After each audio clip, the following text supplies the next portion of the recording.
Bismillahirrahmanirrahim. Assalamualaikum warahmatullahi wabarakatuh. Waalaikumsalam. Bismillahirrahmanirrahim. Alhamdulillahirabbil alamin wassalatu wassalamu ala Rasulillah sallallahu alaihi wasallam. Saya ucapkan terima kasih kepada teman-teman mahasiswa semua, mahasiswi di perkuliahan habituasi pagi hari ini.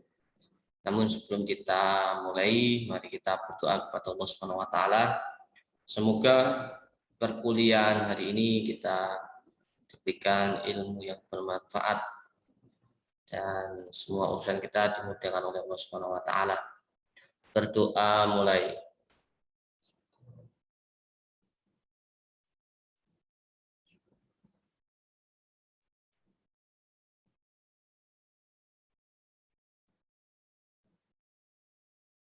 Berdoa selesai. Terima kasih.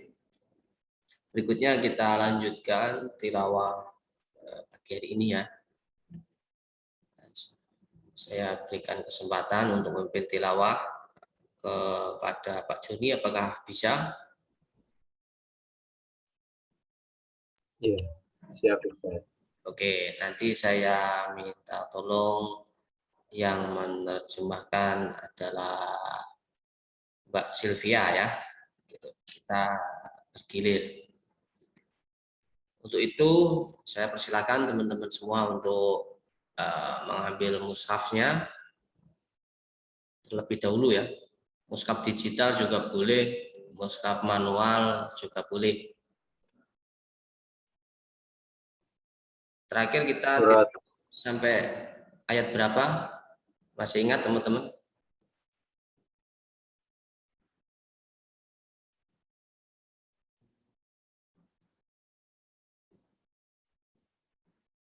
Masih ingat?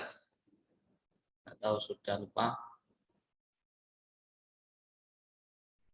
Kita lanjutkan dari pekan kemarin ya. Yang jelas masih surah Al-Baqarah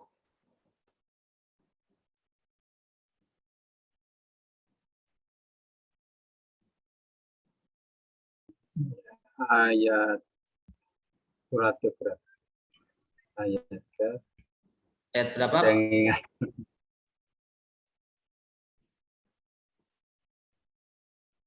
Oke, saya juga lupa, saya tak buka catatan saya.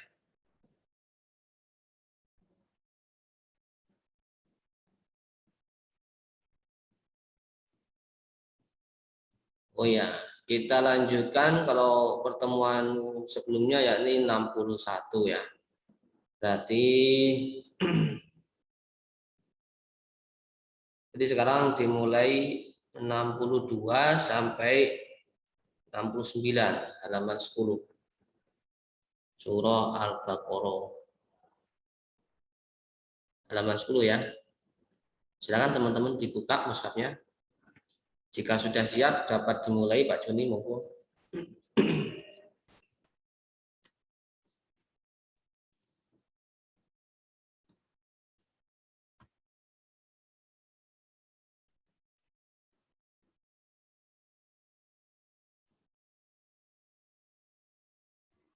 Ya, 62 ya. Ya, halaman 10.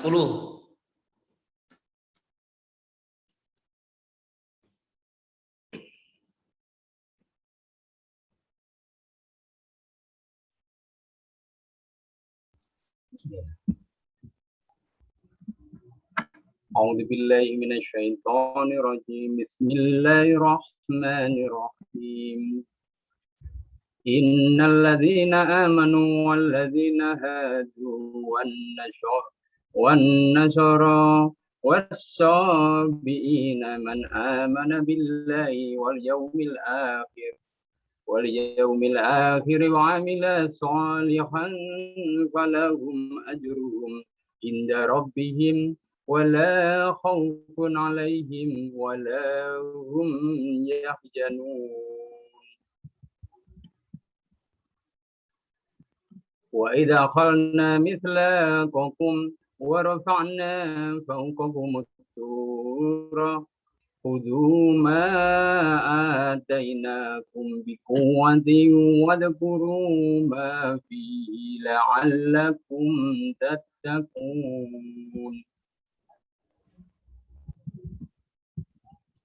ثم توليتم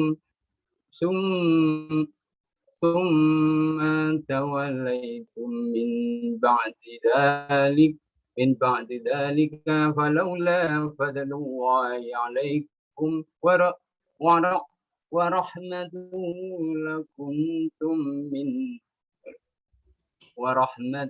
لكنتم من الخاسرين ولقد علمتم الذين اعتدوا منكم في السبت فقلنا لهم كونوا قردة خاسئين فجعلناها نكالا لما بين يديها وما خلفها وموعظة للمتقين. Sampai ayat 60 berapa Ustaz? 69. وإذ قال موسى لقومه إن الله يأمركم أن تذبحوا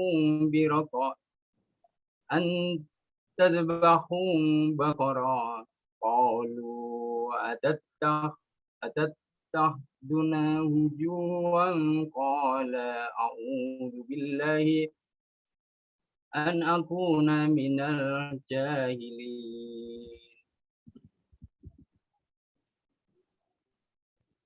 قالوا ادع لنا ربك يبين لنا ما هي قال إنه يقول إنها بقرة لا فرد ولا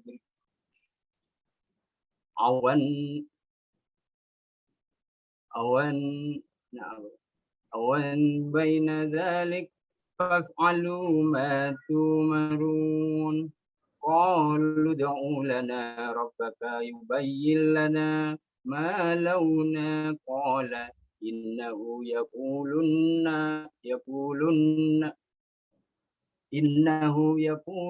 إنها بقرة زهراء فاقع لونها تسر الناظرين صدق الله العظيم. Terjemahan pada ayat 62 surat Al-Baqarah, yakni sesungguhnya orang-orang yang beriman, orang-orang Yahudi, orang-orang Nasrani, dan orang-orang Sabni, siapa saja di antara mereka yang beriman kepada Allah dan hari akhir dan melakukan kebajikan, mereka mendapatkan pahala dari Tuhannya. Tidak ada rasa takut pada mereka dan mereka tidak bersedih hati. Pada ayat 63, dan ingatlah ketika kami mengambil janji kamu dan kami angkat gunung Sinai di atasmu seraya berfirman, pegang teguhlah apa yang telah kami berikan kepadamu dan ingatlah apa yang ada di dalamnya agar kamu bertakwa. Pada ayat 64, kemudian setelah itu kamu berpaling, maka sekiranya bukan karena karunia Allah dan rahmatnya kepadamu, pasti kamu termasuk orang yang rugi. Pada ayat 65, dan sungguh kamu telah mengetahui orang-orang yang melakukan pelanggaran di antara kamu dan pada hari Sabat. Lalu kami katakan kepada mereka, jadilah kamu kera yang hina. Pada ayat 66, maka kami jadikan yang demikian itu peringatan bagi orang-orang pada masa itu, dan bagi mereka yang datang kemudian, serta menjadi pelajaran bagi orang-orang yang bertakwa. Pada ayat 64, dan ingatlah ketika Musa berkata kepada kaumnya, Allah memerintahkan kamu agar menyembelih seekor sapi betina. Mereka bertanya, apakah engkau akan menjadikan kami sebagai ejekan? Musa menjawab, aku berlindung kepada Allah agar tidak termasuk orang-orang yang bodoh. Ayat 68, mereka berkata, mohonkanlah kepada Tuhanmu untuk kami agar dia menjelaskan kepada kami tentang sapi betina itu. Musa menjawab, Dia Allah berfirman bahwa sapi betina itu tidak tua dan tidak muda, tetapi pertengahan antara itu. Maka kerjakanlah apa yang diperintahkan kepadamu. Pada ayat 69, mereka berkata, mohonkanlah kepada Tuhanmu untuk kami agar dia menjelaskan kepada kami apa warnanya. Musa menjawab, Allah berfirman bahwa sapi itu adalah sapi betina yang kuning tua warnanya, yang menyenangkan orang-orang yang memandangnya. Sekian, wassalamualaikum warahmatullahi wabarakatuh. Waalaikumsalam warahmatullahi wabarakatuh. Saya ucapkan terima kasih yang pertama kepada Pak Joni dan Mbak Sylvia yang telah memimpin tilawah kita pagi hari ini. Nah, di situ tadi banyak ayat ya, berkutat masalah Nabi Musa ya, dalam hal memenuhi perintah Allah Subhanahu wa taala ya, yakni terkait dengan sapi. Nampaknya ayat Al-Baqarah pun penamaannya di manifestasi dari Al-Baqarah ya, sapi tadi gitu. Nah, di surah Al-Baqarah ini banyak keutamaan ya. Nah, ini tentunya yang expert di sini adalah Mas Hamzah terkait dengan Quran, terkait apa ini Al-Baqarah. Nah, salah satu keutamaannya ya, barang siapa yang membaca surah Al-Baqarah, maka setan tidak akan bisa mengganggunya, gitu ya. Makanya salah satu zikir pagi dan sore itu di dalamnya ada surah Al-Baqarah. Bahkan ada ayat yang paling bagus, paling mulia, itu salah satunya ada di Al-Baqarah, yakni ayat kursi ya, yang biasa kita zikirkan ya pagi sore atau mungkin setelah selesai sholat begitu. Itu adalah hikmah membaca surah Al-Baqarah. Nah, di kampus kita teman-teman semua, Al-Quran ini menjadi sumber utama dalam belajar. Artinya kalau di luar sana mungkin Al-Quran ini sebagai bagian dari ibadah tersendiri ya. Namun di Al-Hikmah, Al-Quran ini dijadikan kebiasaan literasi dalam mengawali setiap perkuliahan. Di situ dibahas ya. Makanya setiap kita membaca Quran kemudian diikuti oleh terjemahan. Hal itu mengindikasikan bahwa Al-Quran ini penting. Kita sebagai seorang Islam harus menjadikan Quran ini referensi yang utama ya, dalam hal menjalankan kehidupan ini. Di dalamnya sangat komplit ya, ada fikih, hukum, sejarah, ada akidah, akhlak ya, dan lain sebagainya. Itu semua adalah pedoman kita dalam menjalankan keislaman gitu ya. Jangan sampai justru kita orang Islam kita tidak familiar gitu dengan Quran. Makanya sebisa mungkin teman-teman ketika dalam kehidupannya menghadapi sebuah masalah, silahkan kembalikan hal itu penyelesaiannya didasarkan referensi Quran gitu ya. Di situ sangat banyak sekali. Misalnya ketika kita dalam kondisi futur, kurang semangat ya dalam menjalankan aktivitas, ya, silakan baca Quran terus kemudian kita tadabburi maknanya, pasti nanti teman-teman akan menemukan gitu ya bahwa sungguh karunia Allah ini sangat luas, ya, kemurahan Allah ini sangat luas sekali gitu. Dan itu hanya dimiliki oleh orang Islam gitu. Nah, begitu pula teman-teman ketika mempraktikkan habituasi ya, habit ya. Bahkan habit ini adalah sesuatu yang di era ini sangat dibutuhkan gitu ya. Di abad 21 itu eranya digital, disruptif ya. Kemudian perkembangan teknologi sangat masif. Nah, salah satu hal yang penting adalah tadi bagaimana kita memiliki habit gitu ya. Jadi mata kuliah ini menumbuhkan habit. Nah, yang namanya habit itu tidak ada seharusnya bosan gitu ya. Apabila teman-teman masih merasa bosan di dalam menjalankan habitnya, berarti belum memanai habit itu sebagai sebuah kebiasaan bagus. Misal, mengapa sih saya harus setiap pagi berdoa misal, membosankan, doanya pun juga sama saya ulang-ulang. Nah, kalau masih muncul perasaan demikian, ya, teman-teman masih muncul perasaan demikian, berarti habit itu sendiri belum memiliki dampak yang positif. Kita tahu ya, seorang miliarder ya di negara barat, katakanlah teman-teman ini tidak asing, Steve Jobs, terus seperti Mark Zuckerberg ya, CEO dari Facebook, kemudian dari CEO Tesla ya, Elon Musk dan lain sebagainya. Kalau kita membaca biografi mereka, mereka memiliki habit atau kebiasaan. Habit itu kita refleksikan seperti sebuah sholat. Gitu. Teman-teman kalau sholatnya sudah menjadi habit, ya, pasti akan timbul ya sesuatu apabila hal itu lupa dikerjakan, teman-teman merasa bersalah. Gitu ya. Padahal sholat ini kan berupa kegiatan rutinitas, gitu ya. Tapi apabila kita cermati lebih detail lagi, ya di situ banyak makna ya, karena itu kan ada gerakan dan ucapan, gitu, doa-doa dan ayat dan membaca Al-Fatihah ya, yang itu salah satu rukun dalam sholat. Kemudian apa sih korelasinya di abad ini? Ya, tentunya habit itu adalah habit yang bagus, begitu ya. Kalau Islam tadi saya sebutkan ada sholat, zikir pagi, kemudian baca Quran dan lain sebagainya. Teman-teman di pertemuan sebelumnya sudah saya suruh membuat, silakan dibuat habitnya sendiri, gitu ya. Dan itu dilaksanakan secara rutin, karena namanya habit kebiasaan ya harus dirutinkan, ya seperti rumus kemarin, gitu ya. Kita paham, mungkin kita rutinkan, praktekkan. Nah, mengapa tadi menjadi keterampilan yang penting di abad ini? Karena seorang yang tidak memiliki habit, maka hidupnya ini cenderung biasa-biasa saja.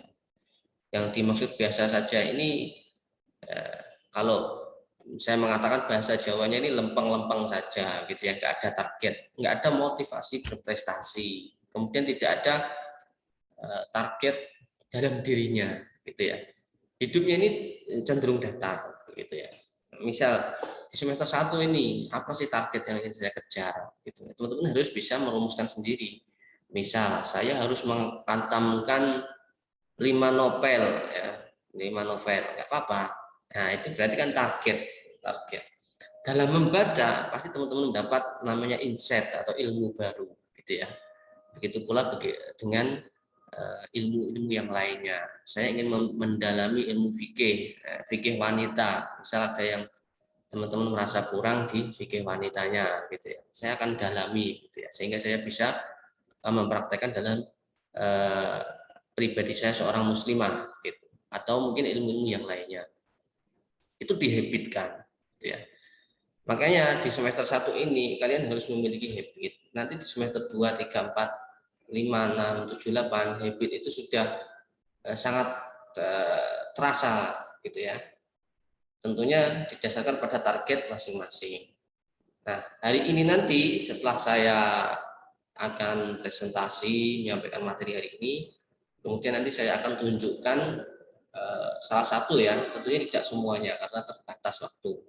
Saya tunjukkan hasil target pembuatan target di pekan lalu.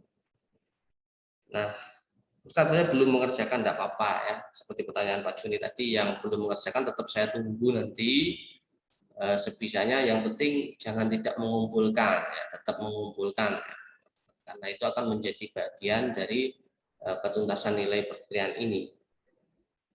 Nanti di akhir juga nanti akan saya bimbing terkait dengan tugas akhir, gitu ya.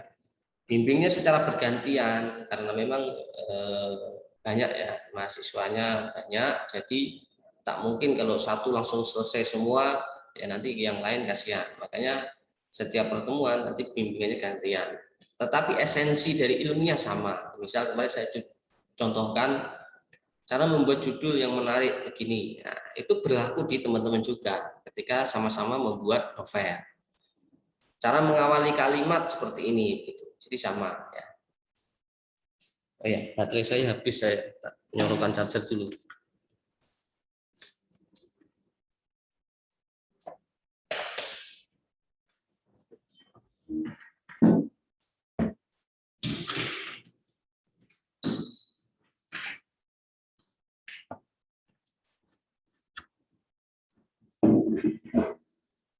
Baik, kita lanjutkan. Berarti langsung saja saya akan menyampaikan materi hari ini. Saya mohon izin share screen, teman-teman.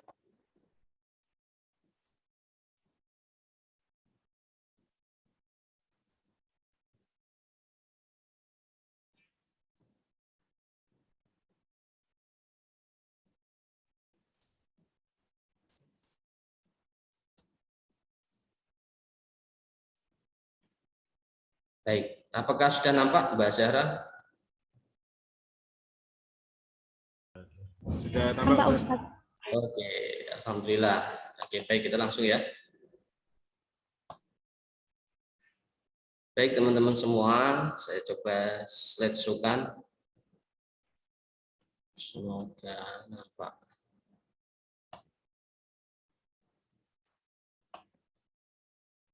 Materi hari ini yakni adalah evaluasi pelaksanaan habituasi ya. Saya sarankan teman-teman yang belum memiliki habit sampai detik ini ya, maka harus ditarget, harus ada ya habitnya. Silakan ya ditentukan sendiri.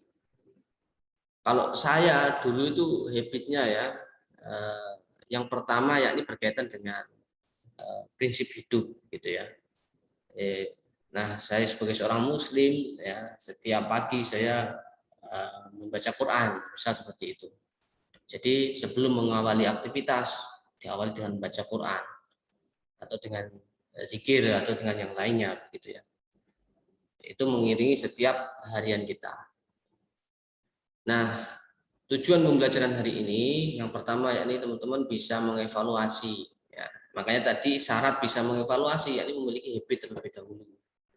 Kalau belum memiliki habit, ya dimunculkan, ditargetkan.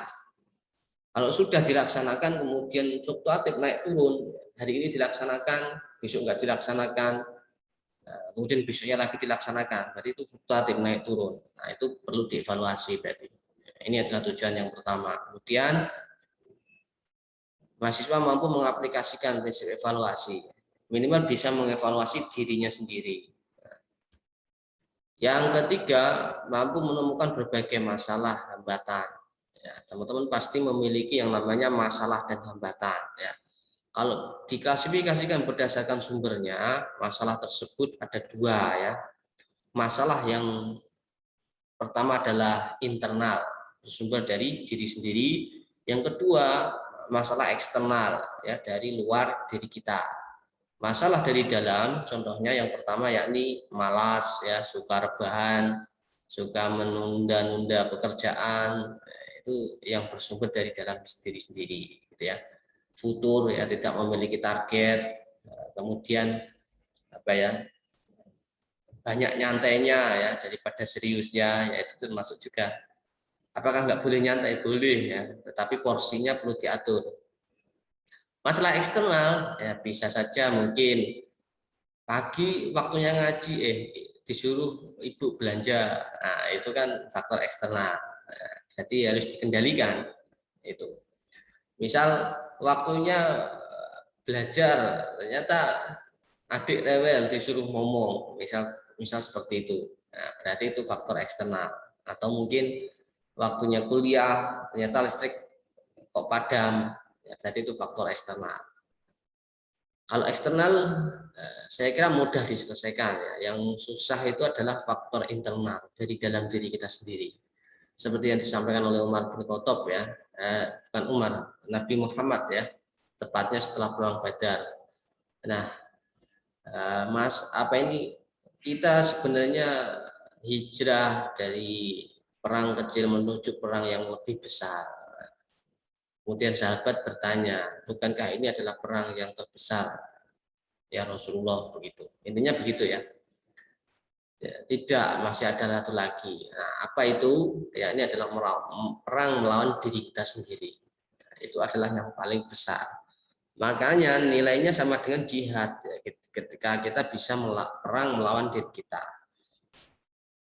Makna ini bukan diartikan sebagai literal perang secara fisik ya, tetapi adalah perang secara batin, jiwa, perang secara perasaan gitu ya. Misal saya ini baperan, ada orang ngomong A, saya mudah tersinggung, ya berarti itu bagaimana saya bisa memerangi saya ini tidak mudah tersinggung gitu. Saya ini kalau ada orang dia beli handphone baru, saya suka iri gitu. Nah, berarti itu perlu diperangi gitu ya, sampai nanti bisa mengendalikan dirinya sendiri.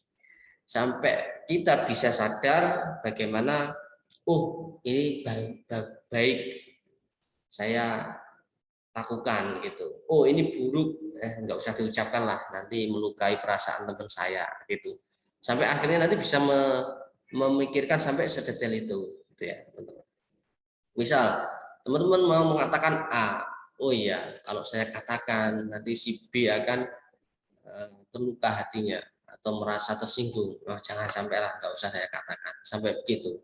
Itu namanya kemampuan mengevaluasi diri dengan baik gitu ya. Makanya seorang muslim sebelum dia mengutarakan gagasannya, sebelum dia bertindak itu pasti dipikirkan 1000 kali gitu ya.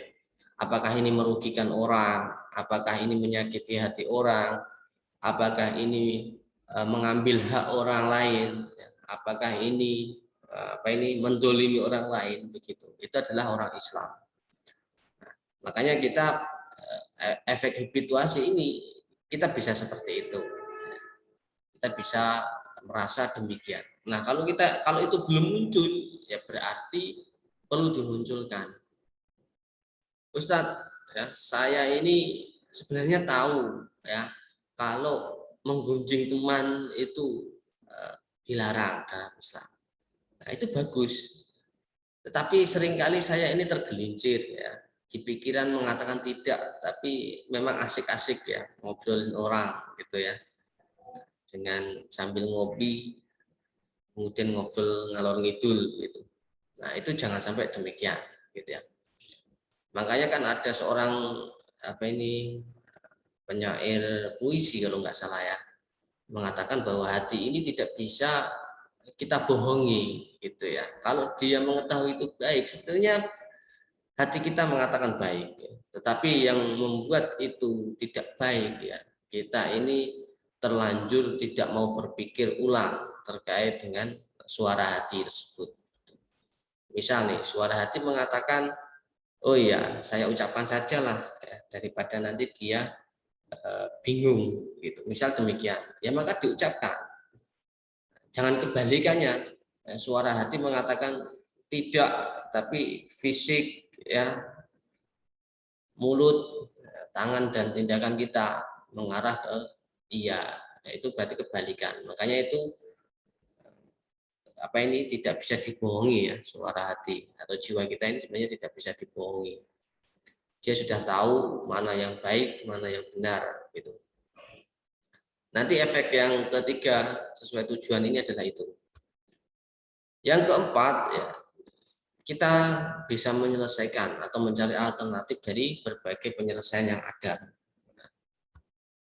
Dan yang kelima yakni bisa menganalisis dampak positif dan negatif seperti yang saya sampaikan tadi ya. Ketika kita bisa mengevaluasi apa yang kita lakukan, apa yang kita tindakan, kemudian kita bisa mengetahui dampak positif negatifnya. Dan terakhir nampaknya bisa menyusun rencana pelaksanaan habituasi pada pekan berikutnya. Gitu. Jadi teman-teman di pertemuan sebelumnya teman-teman sudah membuat target habituasi, kemudian kan kemarin saya suruh laksanakan 1 pekan ini. Apakah sudah terlaksana semua? Nanti kita akan diskusikan. Kalau belum kita akan susun ulang, gitu ya. Nah, apa sih makna evaluasi? Ya, ini dari berbagai macam ahli ya. Itu macam-macam. Menurut Glynn itu analisis. Jadi kita bisa menganalisis. Saya percepat. Yang kedua menurut James itu pengelolaan. Kita bisa mengelola. Jadi kita bisa melaksanakan kemudian kita kelola. Yang menurut Gulo yaitu pengambilan keputusan. Jadi evaluasi melibatkan 3 aspek ini ya. analisis, pengelolaan, dan pengambilan keputusan. Kita bisa mengambil keputusan. Pengambilan keputusan di era ini sangat penting ya, bagi teman-teman, karena setiap tahapan kehidupan kita pasti kita melalui yang namanya pengambilan keputusan. Setiap keputusan yang kita ambil pasti dapat resiko ya. Entah itu resiko baik atau buruk ya. Pasti ada begitu ya. Begitu pula adik saya gitu ya, yang sekarang sudah kerja, kemudian mau memiliki pengalaman yang lainnya, maka resikonya ya dia harus ambil keputusan keluar dari tempat kerjanya awal. Ternyata di tengah perjalanan ketika dia daftar nggak keterima, ya akhirnya itu sebuah ujian, tapi itu resiko. Tapi jika kita sudah diambil keputusan itu, berarti dampak yang kita timbulkan adalah yang pertama, kita memiliki mental yang tidak mudah patah arang gitu ya. Jadi setiap mungkin dari resign, kemudian dia ternyata nggak lolos, nggak dapat kerja, ya berarti itu ujian. Tapi itu sudah dapat nilai bagus, dia bisa mengambil keputusan walaupun keputusannya kurang tepat gitu ya. Dan setiap kehidupan kita itu selalu melibatkan keterampilan pengambilan keputusan gitu ya. Sejak bangun tidur sampai nanti teman-teman tidur lagi itu akan melibatkan pengambilan keputusan semuanya gitu ya. Misal nih waktunya bangun pagi, kemudian masih nyenyak-nyenyaknya ya. Nah itu dalam alam setengah sadar dan sadar teman-teman sudah mengambil keputusan saya bangun atau enggak ya gitu ya. Kalau saya lanjutkan tidur ya berarti itu pilihan pertama. Kalau saya bangun pilihan kedua. Kalau bangun ya cepat nanti sholat, tapi kalau lanjut tidur berarti teman-teman nanti menunda sholat subuhnya begitu. Nanti begitu pulang, apa saya mandi dulu atau makan pagi dulu, atau mungkin mau aktivitas yang lainnya, itu juga melibatkan pengambilan keputusan. Jadi pengambilan keputusan tidak hanya berlaku pada hal-hal yang besar, gitu ya. Atau mungkin teman-teman saat ini saya mau nikah dulu atau kuliah dulu, itu sebuah pilihan dan itu harus diambil keputusannya ya. Oh iya saya memutuskan kuliah terlebih dahulu. Oke, berarti saya menuntut ilmu terlebih dahulu daripada nanti menikah, karena menikah itu sesuatu yang butuh ilmu ya. Jika ilmunya kurang lengkap ya nanti dalam menjalankan juga kurang tepat. Termasuk saat ini juga ya, teman-teman juga mengambil keputusan. Makanya dulu mengapa kok milih PGSD tidak kampus yang lainnya, itu juga pasti ada pelibatan pengambilan keputusan. Jadi semua aspek itu ada pengambilan keputusannya. Setiap keputusan perlu teman-teman perhatikan pasti memiliki dampak positif negatif gitu ya. Nah, kalau ternyata yang kita ambil keputusan tersebut banyak dampak negatifnya, ya kita bersabar. Kita tetap berusaha yang terbaik, bersabar, karena itu memang tahapan proses pendidikan ya. Jadi ada prosesnya, jadi tidak langsung instan. Nah, teman-teman semua, mahasiswa yang saya banggakan, ternyata ada korelasi ya antara monitoring, evaluasi, dan review. Ini adalah yang namanya evaluasi ya. Kalau ini berdasarkan referensi dari 3 ahli yang saya sebutkan sebelumnya tadi, itu kalau kita evaluasi itu ada secara garis besar ada 2 tahapan di sini ya, monitoring dan review. Monitor itu, yang namanya monitor itu melihat, mengetahui, mengendalikan, mengawasi, itu monitor. Kalau review itu melihat ulang. Gitu.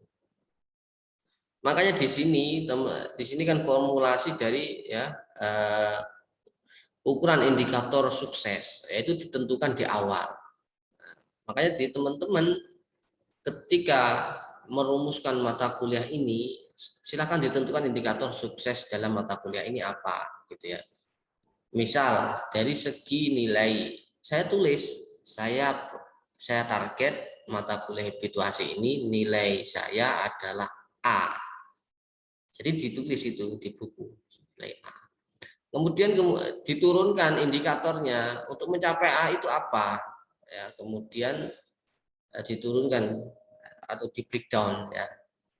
Misal ada 5 tugas, ya, masing-masing tugas memiliki bobot. Kemudian saya kerjakan dengan tertib. Nanti pasti akan bisa mencapai nilai yang diharapkan. Begitu pula teman-teman dalam menjalankan kehidupan ini, ya, dalam menjalankan kehidupan ini pasti nanti ada indikator keberhasilannya. Misal saya target ya umur saat ini, misal saya umurnya sekarang 20 tahun misalnya atau lebih muda lagi.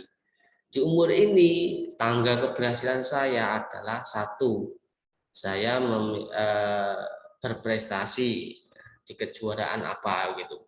Saya memiliki satu karya gitu. Nah, itu ditulis di awal supaya kita bisa mengetahui berhasil enggak nanti setelah melewati di tahun itu. Jadi semakin teman-teman mentarget diri dengan baik, maka nanti faktor keberhasilannya semakin baik. Ya. Namun sebaliknya, jika teman-teman tidak mentarget dirinya, pasti nanti di akhir ya biasa-biasa saja, gitu ya. Walaupun mungkin indikator sukses ini masing-masing orang berbeda, tetapi sebenarnya bisa, gitu ya.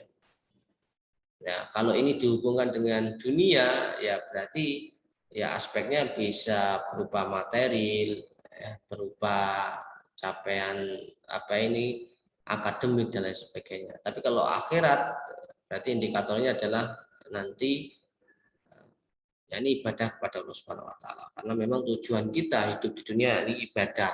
Gitu. Apakah kita sudah produktif dalam ibadah? Makanya dalam menuntut ilmu pun kita harus niatkan itu sebagai ibadah, gitu ya.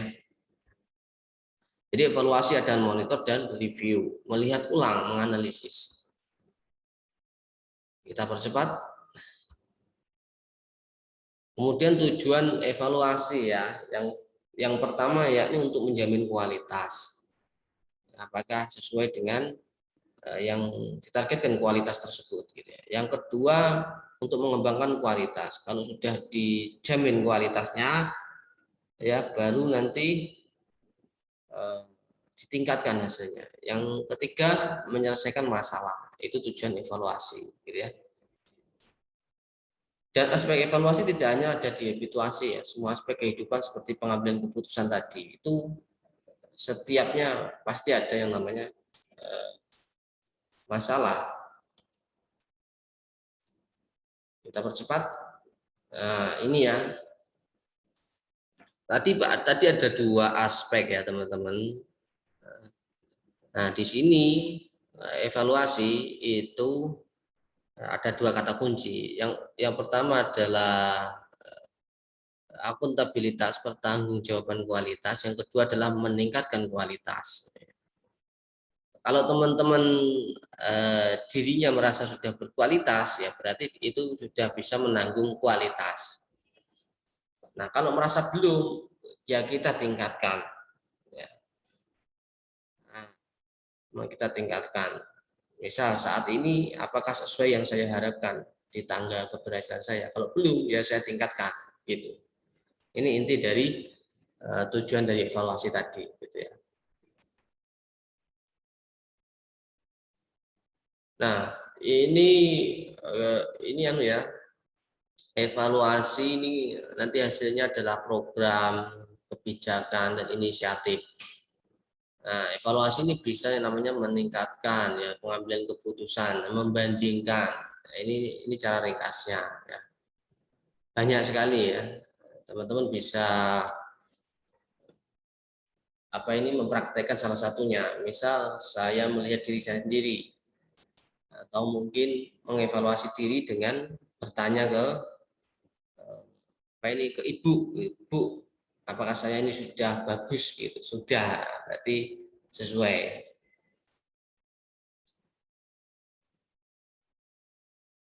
Nah, langkah mengevaluasi yang pertama kita harus bisa mengidentifikasi. Identifikasi ini adalah apa? Yang namanya mengidentifikasi ya berarti bahasa Jawanya memetani, tidak mengetahui diri kita.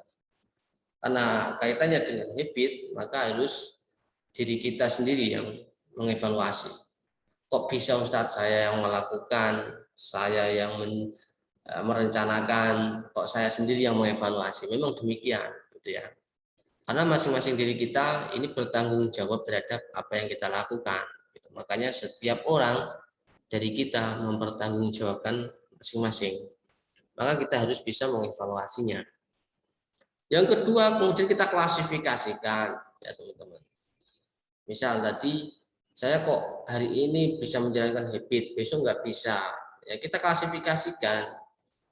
Kemarin bisanya itu karena apa? Oh ya, saya memaksakan diri, walaupun sibuk tetap berupaya menjalankan. Kemudian besoknya ya saya agak capek gitu ya. Berarti itu sudah diklasifikasikan. Kemudian dipilih. Nah, besok supaya nggak capek dan bisa melaksanakan lagi, ya hal yang kurang ya saya lengkapi, yang salah mungkin saya tinggalkan. Itu. Yang terakhir yaitu memilih cara ya. Cara tadi seperti apa? Memilih cara penyelesaian, menerapkan penyelesaian dan menganalisis dampaknya. Misal saya cara untuk mengevaluasinya dengan bertanya kepada orang terdekat di rumah saya. Misal bertanya pada ibu apakah sudah tepat seperti ini gitu. Kalau belum ya kita kita perbaiki dan nanti hasilnya kita tingkatkan. Nah, nampaknya sudah habis teman-teman. Sengaja ini saya percepat, ada pertanyaan. Silahkan kalau ada pertanyaan. Cukup.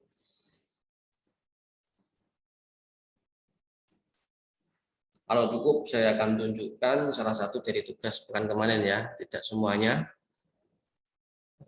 Semoga bisa dibuka.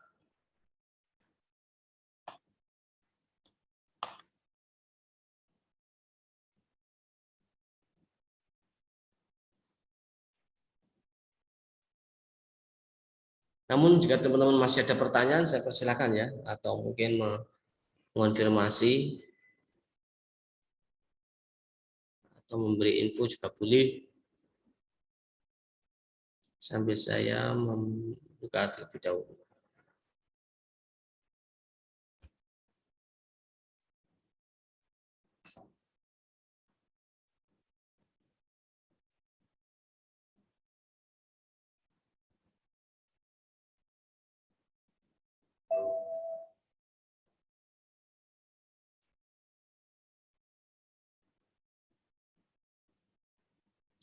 Oke, saya mohon izin ya teman-teman. Yang saya tampilkan ini bukan berarti jelek atau buruk, tidak ya. Ini sebagai contoh saja. Kebetulan ini yang berhasil terunduh nampaknya punyanya Mas Hamzah. Saya coba tampilkan. Target evaluasi. Sudah kelihatan ya, ini punya Mas Hamzah. Betul ya Mas Hamzah, ini punya Mas Hamzah. Iya betul Ustaz. Oke. Nah, ini target evaluasi. Bangun tidur jam 3, mandi. Mandinya pagi sekali nih. Mandi dulu baru tahajud. Kemudian sholat. Terus kemudian sampai 5:30 tilawah, persiapan kuliah. Wah, ini keren ya. Tilawah selama berapa ini? 1 jam. 2 juz. Keren sekali ini. Persiapan kuliah ya. Kemudian 6 sampai 11 kuliah, sholat zuhur, tilawah setengah juz. Jadi ini yang menjadi habit ya, Mas Hamzah maksudnya. Iya, yang itu habit, yang itu ordinary biasa itu. Oke. Habitnya berarti tilawah ya, tilawah setengah juz, kemudian sore 2 juz, setengah juz. Wah, Mas Hamzah ini berarti dalam 1 hari dia bisa berapa juz ini? 2 tambah 2, 4, 5 juz ya, Mas Hamzah? Ya, di situ saya targetkan per hari 5. Wah, keren sekali ya. Nah, ini juga sebenarnya bisa dijadikan habit ya, Mas Hamzah, semuanya ini bisa dijadikan habit ya. Misal bangun pagi, nah, saya bold ini ya. Nah, ini jadi habit bisa. Nah, sholat tahajud, ini berarti kan tepat waktu. Saya bold ya. Nah ini juga, ini sebenarnya juga habit bagus ini. Sholat duhur kan tepat waktu, ini juga termasuk habit. Nggak mungkin orang bisa melaksanakan tanpa habit. Ini juga sholat maghrib tepat waktu ya. Jadi tidak hanya tilawah ya, punyanya Mas Hamzah, ini sholat tepat waktu. Kemudian tugas membaca karya tulis artikel ya, membaca ini juga bisa. Jadi punyanya Mas Hamzah ya, target habit bagusnya yakni kita klasifikasikan yang pertama adalah bangun pagi, yang kedua adalah sholat tepat waktu, yang ketiga tilawah, kemudian terakhir membaca karya atau membaca buku ya, artikel gitu. Bagus sekali Mas Hamzah, silakan ditingkatkan, dipraktekkan ya. Saya ingin mendengarkan hasil praktek dari ini, gitu ya. Apakah selama 1 pekan ini bisa terlaksana semua, ya, atau tidak? Kalau iya, faktor apa yang mendukung kok bisa melaksanakan semua? Nah, ini biar teman-teman yang lainnya termotivasi, gitu. Silakan, Mas Hamzah. Saya stop share saja. Ya, evaluasinya seminggu ini terkendala di tilawahnya. Ini banyak terkendala pasti tilawah. Itu yang pagi, sore maupun yang setelah sholat itu. Nampaknya, maaf Mas Hamzah, saya potong. Nampaknya Ya. Di situ ya. Gimana? Suaranya kurang jelas. Iya, lagi rame di sini. Oke. Lagi di pondok. Oke, silakan dilanjutkan Mas Hamzah. Tidak apa-apa. Ya, suara saya masuk, Ustaz. Dengar. Oke. Jadi saya banyak terkendalanya di tilawah, yang tilawah 2 juz. Intinya hampir di semua hal itu banyak terkendalanya. Jadi sehari biasanya total maksimal bisa 2 juz atau 3 juz saja, sampai 5 juz gitu. Jadi terkendala di situ. Sama dibaca artikel, kadang jam 9:30 udah ngantuk, udah males langsung tidur ya. Nggak baca artikel itu. Kendala di 2 itu. Untuk yang lainnya insya Allah ya, terdengar ya? Saya suaranya agak berisik. Nggak tahu sih di Pak Joni. Gimana Pak Joni? Jelas? Berisik. Iya. Mas Hamzah sambil jadi pengawas proyek kayaknya. Ya betul Pak, lagi apa itu ada pembangunan di sini lantai 3. Tukangnya lagi malu-malu.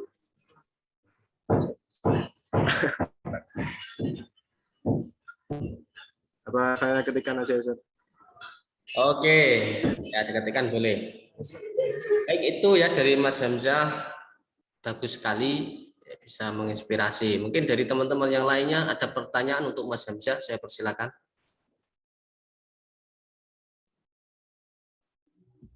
Iya, bagus sekali ya untuk menata kegiatannya untuk Mas Hamzah. Sangat bagus. Apalagi masih ini bisa ditanamkan mungkin, mumpung masih banyak sekali kesempatan di mana belum masuk kesibukan yang luar biasa untuk nanti. Seperti penyemangat juga untuk Mas Hamzah. Saya mungkin akan lebih kegiatannya lebih banyak untuk ya, bisa menata waktu-waktu tertentu. Terima kasih banyak Mas Hamzah untuk semangatnya, mungkin bisa menjadi. Oke, terima kasih. Barangkali ada teman yang lainnya ya, ingin menanyakan hal. Ini sudah dijawab oleh Mas Hamzah di kolom chat ya. Karena memang suaranya agak berisik, enggak apa-apa. Terkendala di tilawah, baik itu faktor internal seperti malas ya, masih ada ternyata ya. Saya kira Mas Hamzah ini sudah rajin. Tapi yang namanya kodrat manusia ya normal ya Mas Hamzah. Saya pun juga demikian. Ya. Rasa malas eksternal, ada amanat dadaan. Oke, itu jawaban dari Mas Hamzah. Barangkali teman-teman yang lain ada yang mau bertanya, boleh. Oh, pembangunan. Oke, nggak apa-apa Mas Hamzah. Sudah cukup? Kalau sudah cukup, itu ya. Nah, teman-teman yang lainnya yang tidak saya tampilkan di sini, silakan itu dilaksanakan ya. Di sampingnya ada harinya, ya mana yang terlaksana, mana yang tidak terlaksana, gitu ya.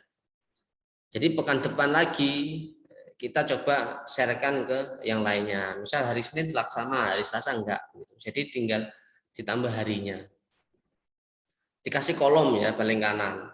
1 Senin, 2 Selasa, dan seterusnya.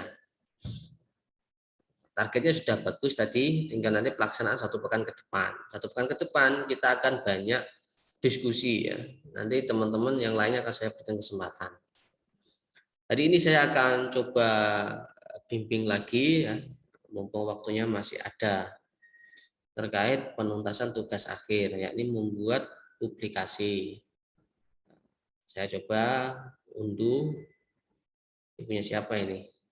Saya acak ini memang.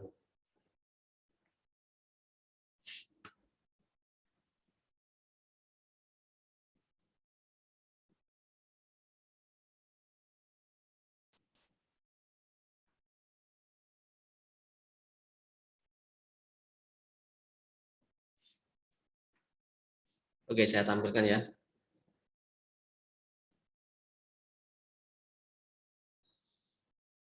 Nah, ini nampaknya juga cerpen lagi ini. Ini punya siapa ini? Enggak ada namanya ini. Punya saya, Ustadz. Punya siapa? Mbak siapa? Mbak Zahra. Oh, Mbak Zara. Oke, punya Mbak Zara ya. Oke, ini nampaknya novel juga Mbak Zara ya, betul. Kenapa Ustadz? Ini novel juga. Bukan novel, itu apa? Cerpen. Cerpen Ustadz. Apa cerpen? Halo, suaranya hilang Mbak. Iya, cerpen Ustadz. Oke, cerpen ya. Baik, kita akan coba lihat. Ini judulnya Kegagalan Adalah Motivasi Bagiku. Oke, judul ya sudah menarik ya, tapi perlu dipoles lagi mungkin ya. Mungkin yang melibatkan perasaan seperti judul kemarin ya. Misal apa ini judulnya mungkin sering gagal gitu ya. Ini kan tapi kegagalan adalah motivasi bagiku. Oke, ini agak unik ya, tak apa-apa. Kemudian coba kita cermatin di kalimat pertama. Ya, paragraf pertama. Ada seorang anak yang duduk di bangku SMP bernama Sita yang memiliki cita-cita ingin menjadi seorang guru. Karena menurutnya peran guru mempunyai peran yang sangat penting sebagai seorang pendidik yang profesional. Oke, kalimatnya jelas. Kemudian oleh sebab itu, nah ini masih kaku memang ya bahasanya, belum mengalir, tapi tak apa-apa ya. Nanti dibuat saja dulu, Mbak. Coba nanti bandingkan dengan cerpen-cerpen yang sudah ada, gitu ya. Caranya demikian, Mbak. Coba ambil koran, di situ kan kalau hari Ahad atau Minggu biasanya ada kolom cerpen. Coba nanti dibaca. Apakah sudah bahasanya itu sudah minimal selevel itu gitu ya. Memang untuk mencapai itu tidak mudah ya, tapi kita bisa merasakan. Bahasanya tidak kaku, enak dibaca gitu. Ini tidak apa-apa. Oleh sebab itulah dia ingin memiliki cita-cita menjadi seorang guru. 3 tahun kemudian saat duduk di bangku SMA, cita-cita Sita berubah ingin menjadi seorang perawat karena Sita ingin membantu seorang orang yang sakit. Bagus. Sebenarnya Sita adalah anak yang pandai, tetapi sayangnya dia malas. Ini tiba-tiba ini langsung di langsung disimpulkan di sini ya. Oke. Dia menceritakan memiliki cita-cita menjadi seorang guru, kemudian masuk sekolah cita-citanya berubah, kemudian apa ini langsung disimpulkan. Nah, ini mungkin bisa dikembangkan lagi nih. Tidak langsung di apakah kalimat ini salah? Sebenarnya kalimat ini betul ya Mbak Zara. Sebenarnya Sita adalah anak yang pandai tapi sayangnya dia malas. Ini mungkin bisa dikembangkan menjadi satu paragraf lagi. Misal ya di beberapa kesempatan ya dia ikut memiliki kesempatan untuk daftar beasiswa tapi dia menunda-nunda sehingga gagal. Yang kedua ya, dia ada kesempatan untuk ikut perlombaan dengan membuat karya. Namun karena dia tidak serius kemudian gagal lagi gitu ya. Baru nanti kesimpulan ini muncul gitu. Ini saya tandai merah. Oke, bahasanya sudah cukup bagus, Mbak Sarah ya. Bahasa apa ini di novel itu bahasanya tidak panjang ya. Ini kan satu kalimat panjang sekali. Dia adalah seorang duduk di SMP bernama Sita yang memiliki cita ingin menjadi seorang guru. Nah, gitu. Karena menurutnya peran guru mempunyai peran yang sangat penting. Nah, ini adalah kata yang diulang-ulang. Redundansi namanya ya. Jangan sampai mengulangi perkataan. Kemudian kalimatnya panjang ini. Nah, kalau bisa di sini ada koma, boleh ya. Gitu, biar nggak terlalu panjang. Menurutnya peran guru sangat penting sebagai pendidik yang profesional. Ini sebenarnya diperpendek lagi nih. Sehingga nggak panjang banget gitu ya. Kalimatnya sebenarnya sudah betul ini Mbak Sarah ya, tidak ada yang salah.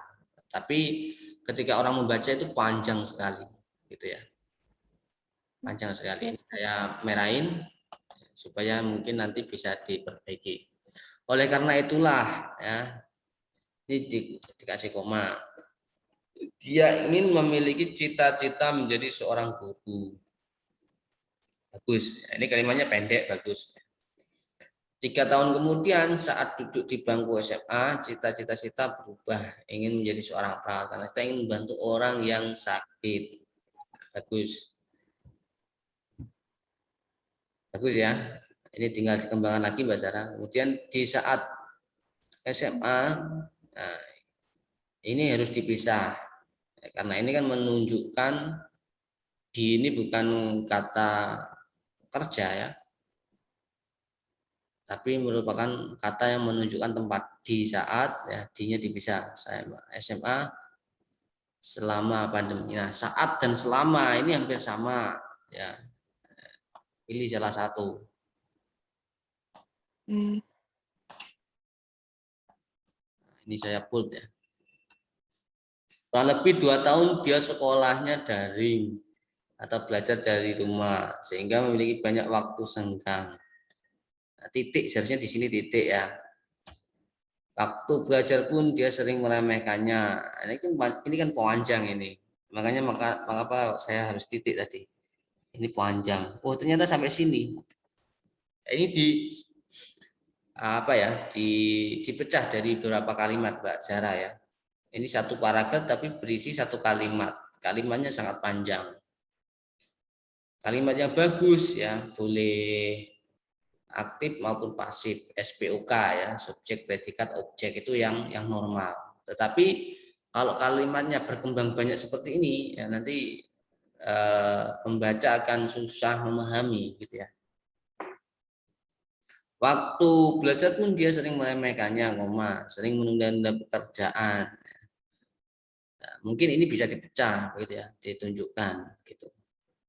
Banyak bermain ponsel hingga berjam-jam dan melupakan segalanya sampai dia lupa melaksanakan sholat. Wah, ini sampai pada akhirnya Sita ditegur oleh ibunya. Oke, ini bagus sebenarnya, tapi ini perlu dipecah. Itu ya Mbak Zara. Ya Ustadz. Oke, kita lanjut. Jadi ini kalimatnya saya merahin karena memang panjang. Tok tok tok, ya, suara ketukan pintu dari depan kamar yang menunjukkan Sita yang sedang bermain HP. Nah, ini juga redundansi ya, atau pengulangan kata.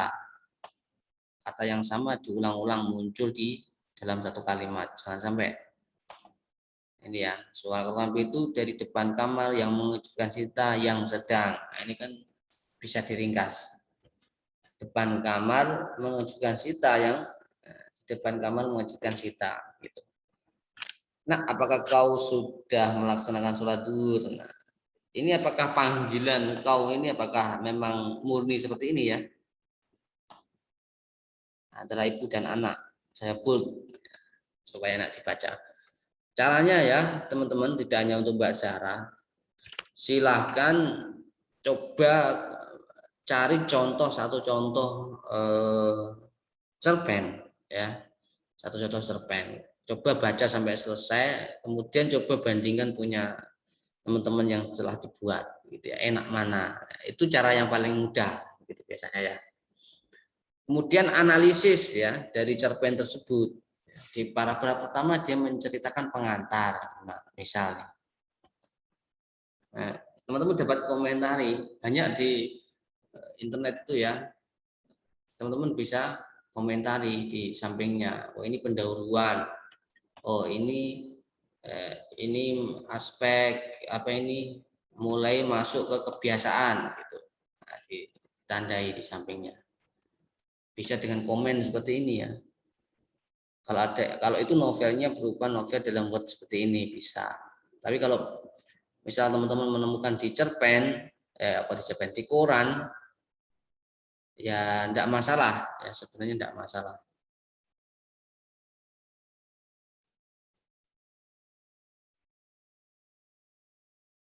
Nah itu terkait dengan kemarin dalam pengembangan kalimat sudah, judul juga sudah ya. Jadi teman-teman caranya tinggal membandingkan. Kemudian melihat target mau dipublikasikan di mana begitu ya. Misal kalau saya mau mempublikasikan, kalau saya ingin mempublikasikan di koran yang serupa, bahasanya harus seperti itu gitu ya. Jadi ada bahasa-bahasa yang itu bersifat sastra. Seperti yang saya contohkan kemarin gitu ya. Sebenarnya dia terkena sinar matahari ya, tapi terpukul sinar matahari gitu. Jadi bahasa-bahasa kiasan. Cari bahasa yang itu menimbulkan kontroversi ya, tapi artinya itu untuk menarik minat baca ya, tidak reguler. Kalau reguler seperti ini. Gitu ya. Reguler seperti ini. Misal bahasa-bahasanya apa ini mengondisikan suasana di sekitarnya gitu. Kalau di sini kan ada seorang anak yang duduk di bangku, dia hanya duduk saja, tapi suasananya ini belum mengena gitu ya, karena duduk di bangku selesai. Seharusnya ini dijelaskan lagi kondisi sekitar nggak ada orang, ya, kemudian angin semilir gitu. Jadi suasananya mengena atau suasananya panas banget ya, kipas 5 menyala bareng, tapi anginnya hanya keluar apa ini panas, misal demikian. Jadi bisa seolah-olah itu merasakan suasana, tidak hanya berupa cerita dia, fokus di dia, tapi menceritakan apa ini, mendeskripsikan yang ada di lingkungan sekitarnya. Ya, ini misal tadi saya komen ya di sini. Ini misal bagian bisa kita analisis ya dari segi mungkin susunan kata. Susunan katanya apa? Apakah sudah SPOK? Oh, bagus. Kemudian dari bahasa ya, bahasa atau mungkin diksi. Ini contoh diksinya, diksi itu pilihan kata ya teman-teman. Pilihan katanya apakah bervariatif? Oh, kurang bervariatif ini gitu ya. Ini yang bisa divariatifkan yang mana? Nah, daring ini kan umum. Memiliki banyak, nah, banyak ini diksinya kita ganti ya. Coba saya bold. sehingga memiliki banyak waktu senggang. Misal kata banyak diganti jamak, gitu ya. Dia memiliki jamak waktu senggang, gitu. Apakah sama maknanya? Gitu ya. Ini teman-teman yang tahu ya. Nah, ini hanya salah satu contoh ya. Sering coba kita pilih diksi selain sering apa? Teman-teman ada ide?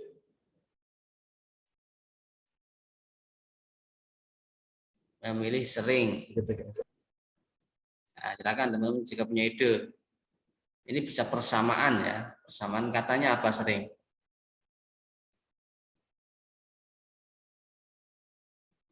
Ada sebenarnya ya.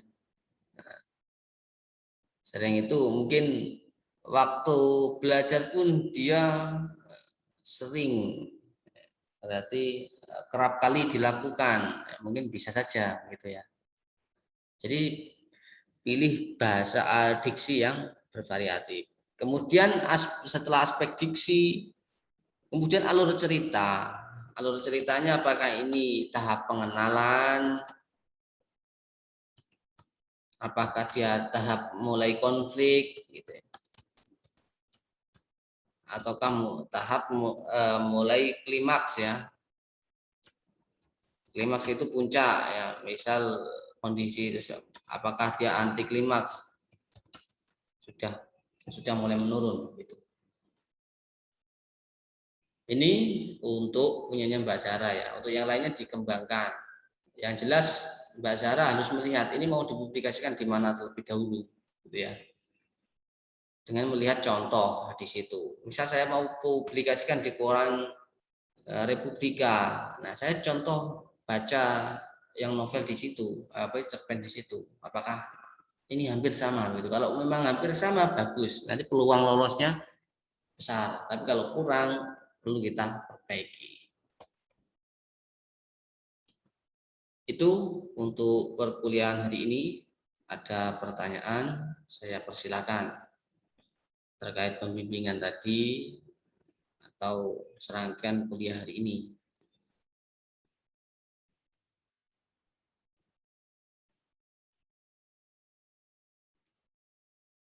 Baik, kalau nggak ada pertanyaan, siapa yang bisa menyimpulkan hasil kuliah hari ini? Silakan. Saya persilakan. Kalian dapat apa sih gitu?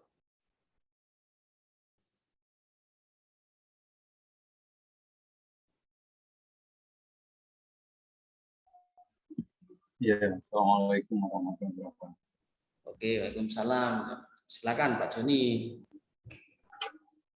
Ya, mungkin mengenai dari apa yang Ustadz sampaikan, yaitu mengenai membangun ya habituasi yang baik. Mungkin bisa juga ditekankan dengan adanya keyakinan itu sendiri, di mana menjalankan habit kalau tidak ada penekanan keyakinan dalam dirinya, mungkin akan juga sulit atau susah untuk melakukan karena dibayangi adanya keraguan dalam diri. Mungkin juga seperti itu. Karena dalam melakukan sesuatu kalau tidak diyakini oleh dirinya sendiri apa yang dilakukan, itu akan muncul keraguan hingga munculnya satu kemalasan atau menunda sesuatu karena hal yang apa yang sudah dilakukan memang harus ada penekanan ya dari berbagai yang ada sumber yang ada yang saya kerja yang paling saya menekankan ya kembali kepada bagaimana kita menekankan diri untuk memutuskan sesuatu tadi dan meyakini bahwa itu pasti bisa. Seperti hanya yang saya lihat dari macamnya mungkin karena sudah ada penekanan diri dari dalam dirinya bahwa saya meyakini itu akan menjadi kebiasaan yang baik. Seperti hanya bangun tidur. Kalau sudah ditanamkan dalam dirinya, bangun tidur malam sekian, yakin tanpa alarm pun diri kita itu sudah ada alarm otomatis untuk bergerak ke sana. Itu sudah saya alami juga. Tanpa adanya alarm itu, kayak alarm dalam diri sudah terbentuk. Ya itu karena adanya satu keyakinan, menanamkan keyakinan pasti bisa. Kadang memang muncul pertanyaan, tidak bisa, gimana caranya bangun? Tapi kalau tidak ditanamkan, pasti bisa. Saya minta sebelum itu atau apa berdoa minta dibangun di jam berapa, itu alarm pasti bunyi dari diri semacam itu. Mungkin sudah sedikit untuk menambah ya. Terima kasih. Assalamualaikum. Terima kasih Pak Joni. Ada lagi yang lainnya? Bagus lagi bagus sekali yang disampaikan oleh Pak Joni ya, bahwa diri kita ini sebenarnya sudah ada alarm alami. Artinya tubuh kita merespon terkait dengan habit harian gitu ya, waktunya makan siang pasti kan perut kita secara otomatis merespon kerucuk-kerucuk gitu, waktunya makan.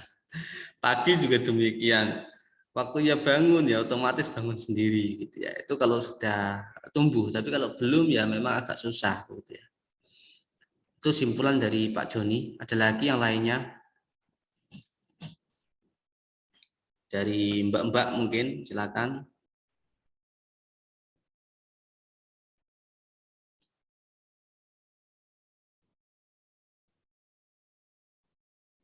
Oke, tak ada. Baik, terima kasih Pak Joni. Karena dirasa sudah cukup, ya kita refleksikan untuk hari ini. Teman-teman dapat laksanakan kembali dari target tersebut ya. Ini target tersebut silakan nanti dipraktekkan 1 pekan lagi, gitu ya. Dikasih harinya, mana yang terlaksana, mana yang tidak gitu. Kalau terlaksana silakan nanti ditentang, misal kolom kanan hari Senin gitu ya, terlaksana. Nanti pekan depan kita akan diskusikan bersama gitu ya, sambil nanti bimbingan tugas kita lanjutkan. Itu yang dapat saya sampaikan. Mari kita tutup istighfar dan doa kafaratul majelis. Astagfirullahaladzim, subhanakallahumma bihamdika, asyhadu an la ilaha illa anta, astaghfiruka wa atubu ilaik. Saya ucapkan terima kasih kepada teman-teman semua. Apabila saya ada kesalahan dan kekurangan, saya mohon maaf yang sebesar-besarnya. Billahi taufiq wal hidayah. Assalamualaikum warahmatullahi wabarakatuh. Waalaikumsalam warahmatullahi wabarakatuh. Terima kasih Ustaz. Sama-sama teman-teman semua. Saya N ya.